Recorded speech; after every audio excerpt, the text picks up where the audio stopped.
જય સિયારામ, જય સિયારામ. સત્સંગ પરિવારના બધા સદસ્યોને, વડીલોને, માતાઓને, બહેનોને, ભાઈઓને, બાળકોને બધાને મારા પ્રેમપૂર્વક જય સિયારામ. આજે 24મી સપ્ટેમ્બર પરસોત્તમ મહિનાની अधिक आसो महीनो परसोत्तम महीनानी अष्टमीनो दिवस गुरुवार है। आइए सत्संग में प्रवेश करते हैं। राजीव नयन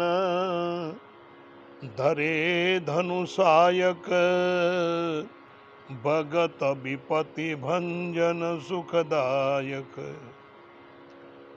जनक सुता जग जननी जानकी अतिशय प्रिय करुणा निधान की ताके जुगपद कमल मनावं जासु कृपा निर्मल मति पावं श्री गुरु चरण सरोज रज निज मन मुकुर सुधारि बरनौ रघुबर बिमल यश जो दायक फलचार बुद्धिहीन तनु जानिके सुमिरो पवन कुमार बल बुद्धि विद्या देव मोहि हरं कलेश विकार गरुड़ महाज्ञानी गुण राशि हरि सेवक अति निकट निवासी।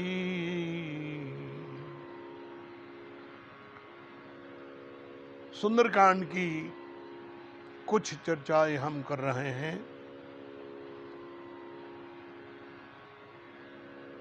देखो, हनुमान जी महाराज की समुद्र पार करके लंका में जाने की यात्रा, जानकी जी को मिलना है, सीता जी को मिलना है, राम काज करना है, उसके लिए वो जा रहे हैं। अब देखो, जो राम जी के कार्य के लिए ही जा रहे हैं, जो राम जी के कार्य करने के लिए ही जा रहे हैं, उनके जीवन में भी कितनी समस्याएं आती हैं।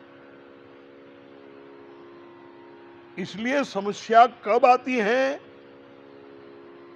उसका कोई ठिकाना नहीं है। तकलीफ कब खड़ी होती है उसका कोई ठिकाना नहीं है। हनुमान जी महाराज ने सुरसा को परीक्षा दे दिया, वो सुरसा ने आशीर्वाद दे दिया और बोले अब तो समस्या हल हो गया। लेकिन दूसरी समस्या हुई, क्या? सिंह का। तो सिंह का उन्हें हनुमान जी महाराज की परछाई को पकड़ लिया, गति में अवरोध हुआ। तो ताहि मारी मारुत सुत बीरा बारिधि पार गयौ मति धीरा। देखो, पवन किसी के ग्रहण में नहीं आता है, किसी की पकड़ में नहीं आता है। पवन को कोई पकड़ नहीं सकता है। पवन कहीं से भी निकल जाता है, पवन को कोई पकड़ नहीं सकता है। और ये ताहि मारी मारुत सुत बीरा, ये पवन पुत्र है।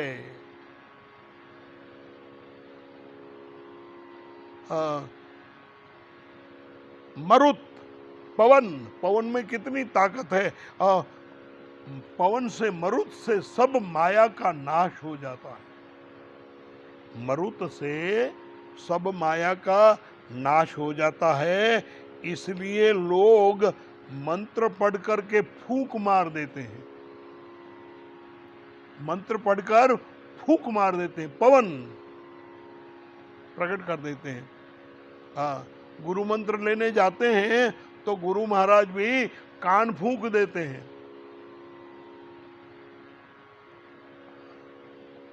वीरा, वीरा माना वीर, ताही मारी मारुत सुत बीरा। अब देखो हनुमान जी महाराज कोई जलचर तो है नहीं, जल में रहने वाले जीव तो है नहीं हनुमान जी महाराज तो,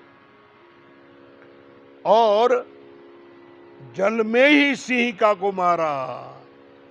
सिंहिका तो जल में रहती है, पानी में रहती है, और पानी में ही, जल में ही सिंहिका को हनुमान जी महाराज ने मारा, और वहां से कूदते। हाँ, लेकिन वहां कोई आधार तो नहीं था। अब देखो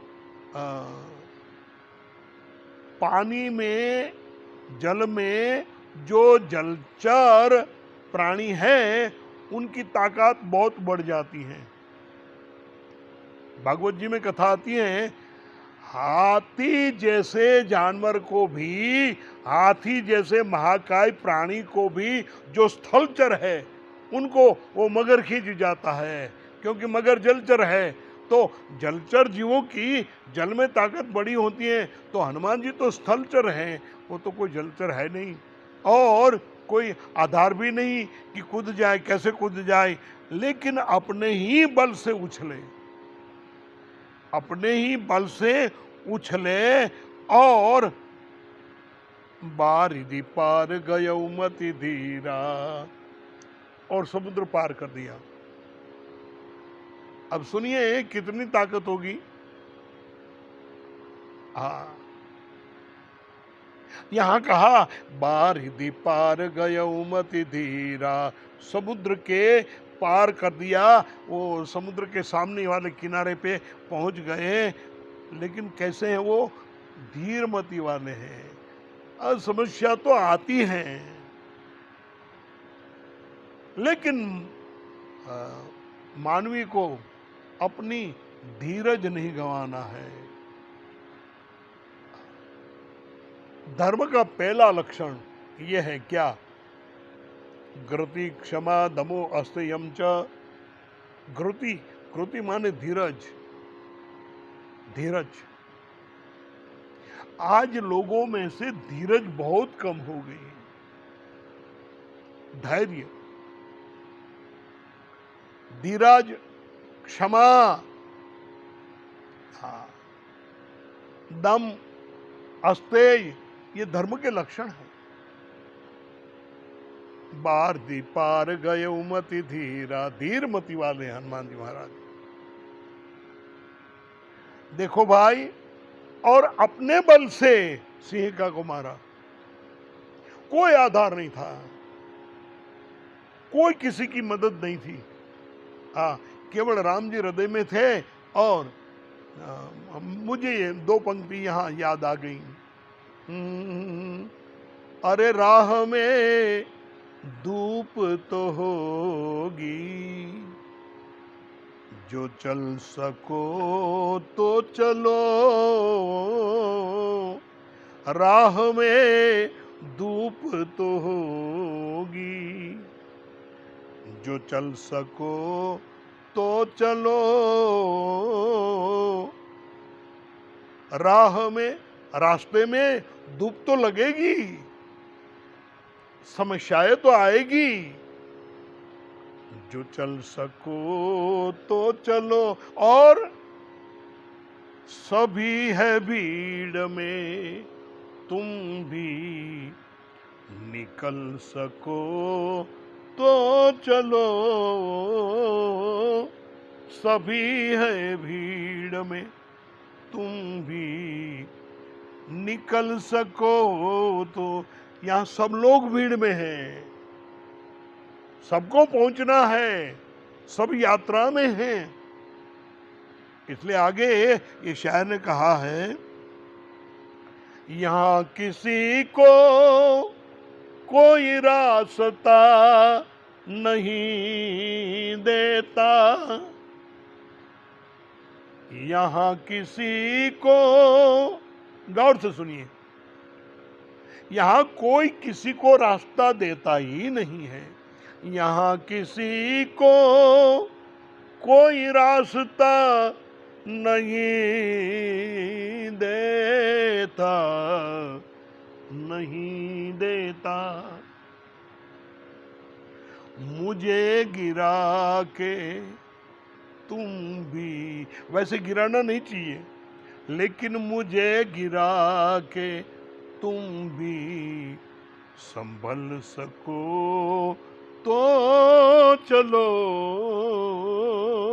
राह में धूप तो होगी।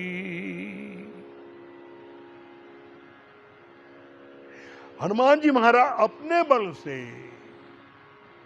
ताही मारी मारुत सुत बीरा, वो जलचर नहीं है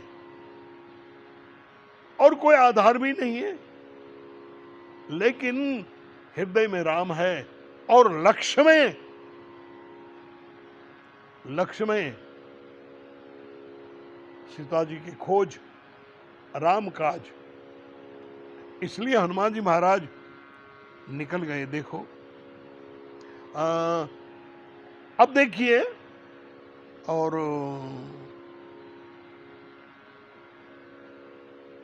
तहां जाई देखी बन शोभा, क्यों कि वहां एक पर्वत था,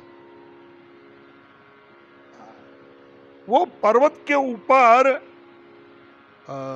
हनुमान जी महाराज चढ़ गए। अब समुद्र के किनारे गए तो पर्वत पर चढ़ने से पहले पर्वत तक तो पहुंचना चाहिए, यात्रा करनी चाहिए। तो लंका देखी तो कैसी देखी? तहां जाई देखी बन शोभा, गूंजत चंचरीक मधुलोभा। नाना तरु फल फूल सुहाए, खग वृंद देखी मन भाए, खग मृग वृंद देखी मन भाए। ये चौपाई दोनों गौर से सुनिए। तहां जाई देखी बन शोभा, समुद्र के पार गए और वहां समुद्र के किनारे अद्भुत वन था। वन कैसा था? गुंजत चंचरीक मधुलोभा, भंवरे गुंजारव कर रहे हैं और मधुमक्खियां। अब भंवरे की गुंजारव कब सुनाई पड़ेगी? मधुमक्खियां इसकी गुंजारिश कब सुनाई पड़ेगी? बिल्कुल निकट गए होंगे। और वो वहां गए वन में, वहां क्या देखा? नाना तरु फल फूल सुहाए, अनेक प्रकार के वृक्ष। इसमें फल फूल और कैसे थे? सुहाए, सुंदर। पक्के अमरूद, पक्के सेवफल, पक्के केले, पक्के आम, सब सुहाए मतलब सुंदर थे।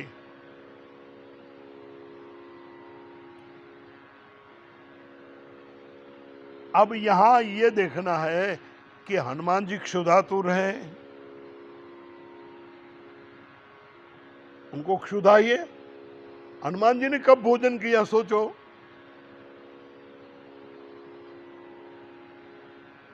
स्वयं प्रभा के पास में, वहां। उसके बाद में भोजन नहीं किया, कुछ न खाया है न कुछ पिया है, और हनुमान जी ऐसे ही चले जाते हैं। मैनाक कुछ खाने पीने के लिए रोकना चाहता था कि कुछ मेहमान नवाजी करो, कुछ परिश्रम रहित हो जाओ, लेकिन कहा राम काज किन्हें बिना मोहे कहाँ विश्राम। यहाँ भी देखो तो इतने फल फूल लगे हैं, सुंदर सुंदर है, मन को लुभावने हैं, और भूख भी लगी है, क्षुधा भी लगी है, लेकिन मन का संयम देखो, मन का संयम देखो। हनुमान जी महाराज ने कुछ नहीं खाया, कुछ नहीं लिया, सब कुछ है, कोई रोकने वाला भी नहीं है, लेकिन मन का संयम। कुछ नहीं खाया। क्यों? क्यों कि आपकी प्रतिज्ञा है, राम काज किन्हे बिना मोहे कहां बिसरा। अच्छा, हनुमान जी महाराज पाएंगे कब? जब जानकी जी के पास में जाएंगे। बोलो ऐसे भूखे भूखे लंका में रात भर ऐसे क्षुधातुर घूमेंगे, कुछ पाएंगे नहीं। मन का संयम देखो, जानकी जी के पास जाएंगे और वहां मुद्रिका वो डाल देंगे और जानकी जी से वार्तालाप होगा और भगवान की मुद्रिका मैं लाया हूं, रामदूत में मातु जानकी अतिशय प्रिय करुणा निधान की। जानकी जी को परिचय देंगे और बाद में जानकी जी जब भरोसा कर लेगी तब हनुमान जी महाराज कहेंगे कि मां मुझे भूख लगी है, अब आप आज्ञा दो तो मैं अशोक वाटिका में से कुछ फल फूल आरोग्य के मेरी क्षुधा को तृप्त कर। साधक के जीवन में हनुमान जी महाराज ये प्रेरणा देते हैं कि मन का संयम होना चाहिए। मन का संयम बहुत बड़ी बात है। अच्छा, नाना तरु फल फूल सोहाए खग मृग बंद देखित। खग मृग इसका वृंद देखा तो वो अपने मन में बहुत अच्छे लगे, क्योंकि वो भी वंचर ही हैं। बड़ा आनंद आया, सोच रहे हैं कि क्या करना चाहिए।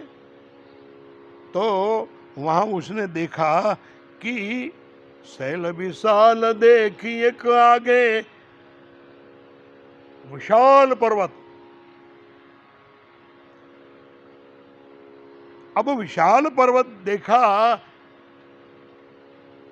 ता पर धाई चढ़े उभय त्यागे। दौड़कर वो पर्वत की चोटी पर चढ़ गए।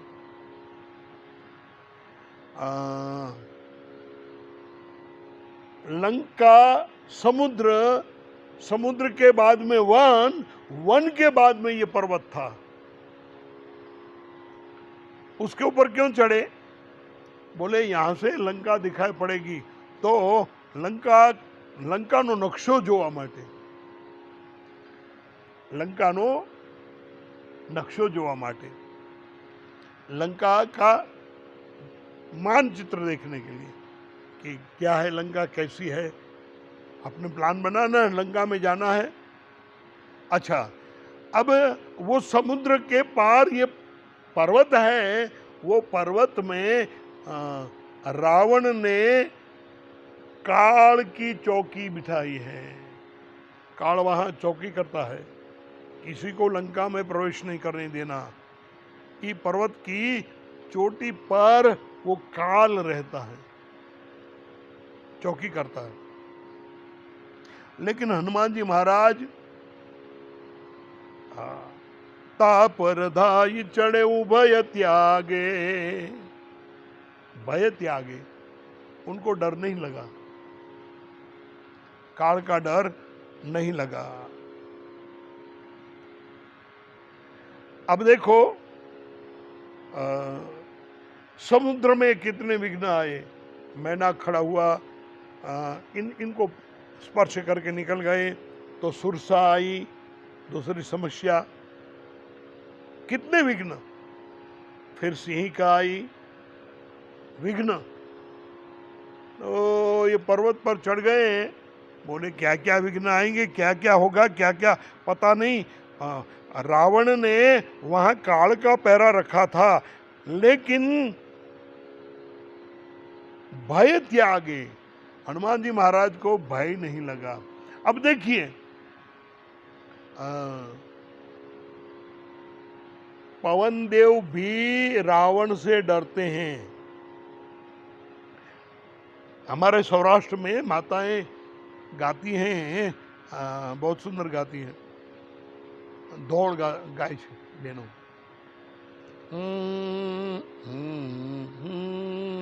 नव नव ग्रह ये ना डोली जे रे बांध्या।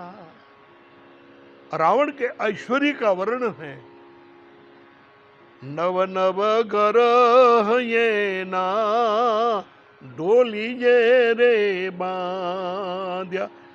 रावण के पलंग के पास में नवग्रह बांध के रखे हैं। वो अग्निदेव को कहता है रसोई पकाओ, वो रसोई पकाता है। सूरज को बोले इतना गर्म मत हो, तो सूरज ठंडा हो जाता है।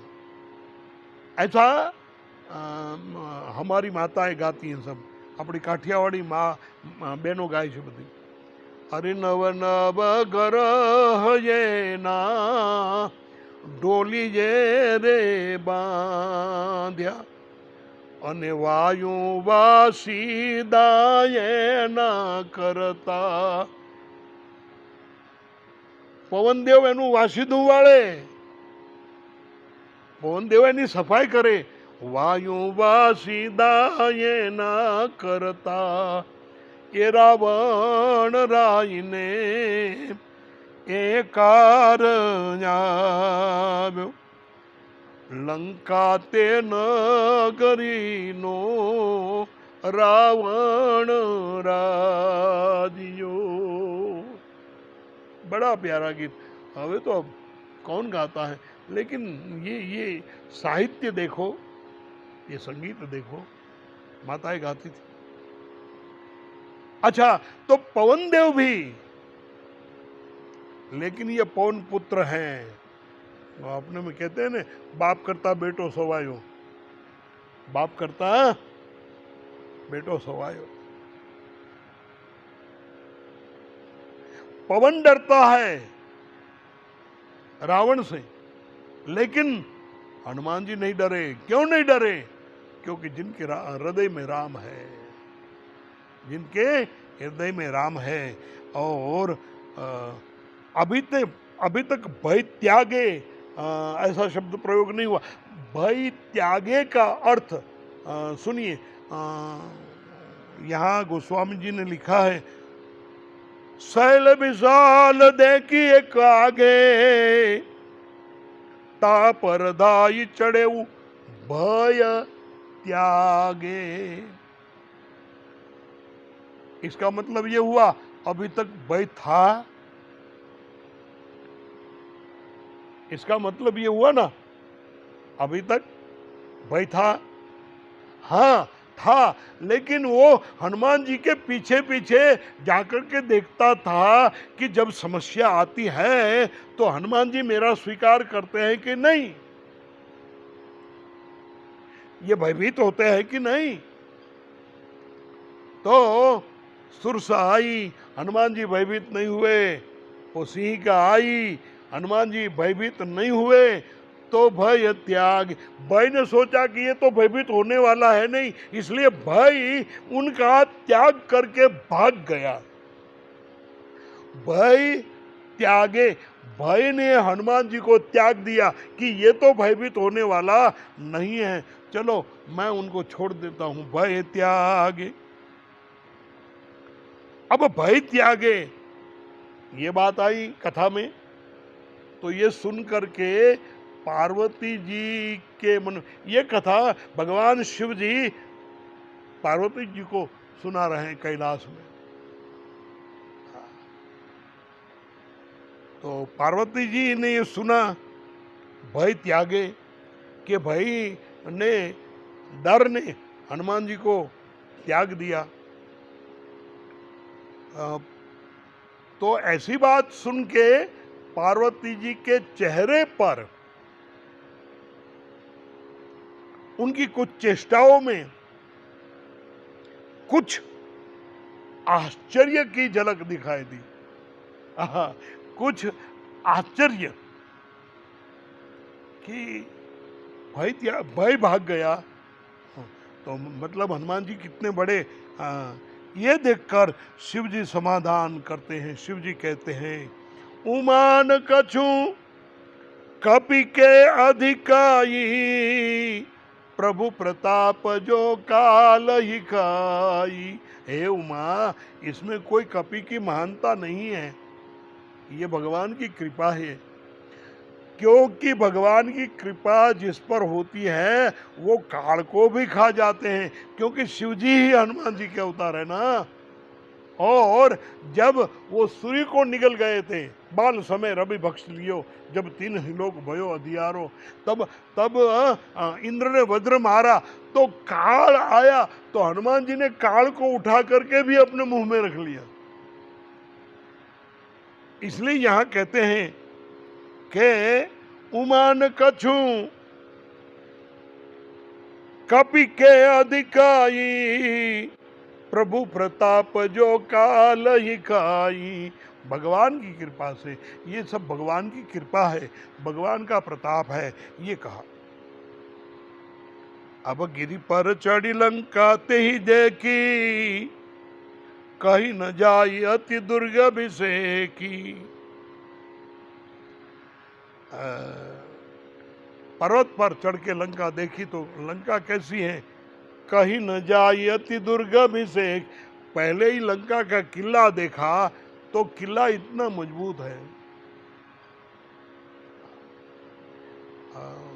समय हो जाएगा, मैं कुछ कहना चाहता हूँ। एक व्यक्ति ने प्रश्न किया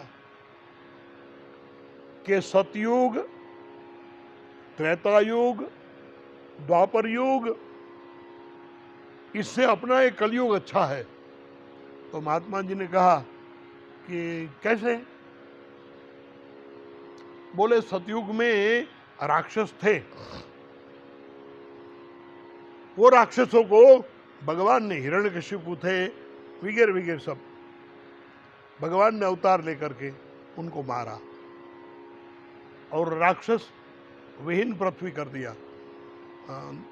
त्रेतायुग में भी रावण वगैरह सब राक्षस थे, कुंभकर्ण। द्वापर युग में भी भगवान कृष्ण ने अवतार लिया तो काल यवन वगैरह, और द्वापर में कुछ संख्या बढ़ गई थी, कौरव सब राक्षस हो गए थे, भगवान ने उनका संहार किया। तो प्रश्न करने वाले ने महात्मा जी से कहा, ये युग कलयुग अच्छा है कि यहाँ कोई देहधारी राक्षस नहीं है, यहाँ राक्षस नहीं है। महात्मा जी ने कहा कि खुश मत हो, सतयुग अच्छा था, द्वापर त्रेता अच्छा था, द्वापर अच्छा था कि कम से कम देहधारी राक्षस इसका पता तो चलता था कि ये राक्षस है। अब कलयुग में राक्षस ने विचार नाम का रूप ले लिया, राक्षसी विचारधारा। क्यों कि विचार आज कलयुग में देखो तो राक्षसी विचारधारा आज कितनी फैल गई है। राक्षस कौन, राक्षस कौन, इसके लिए ये रामायण जी में ही गोस्वामी जी ने बताया, बाढ़े खल बहु चोर जुवारा। जो खल है, जो चोरी करता है, जो जुआ खेलता है, जो लंपट पर धन पर दारा। मां नहीं मातु पिता नहीं देवा, माता पिता को देव नहीं मानता है। साधु न सन करवा वही सेवा, जिनके यह आचरण भवानी। ते जाने हूं निशिचर सब प्राणी। अब असुर कौन, राक्षस कौन, सोच लो। कलयुग में राक्षस कौन, सोच लो।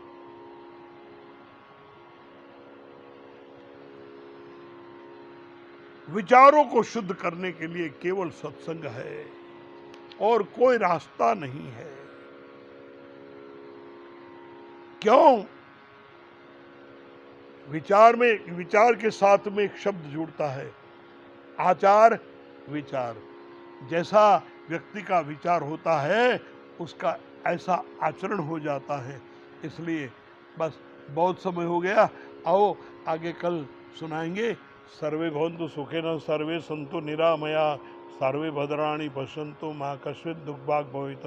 ओम शांति शांति शांति।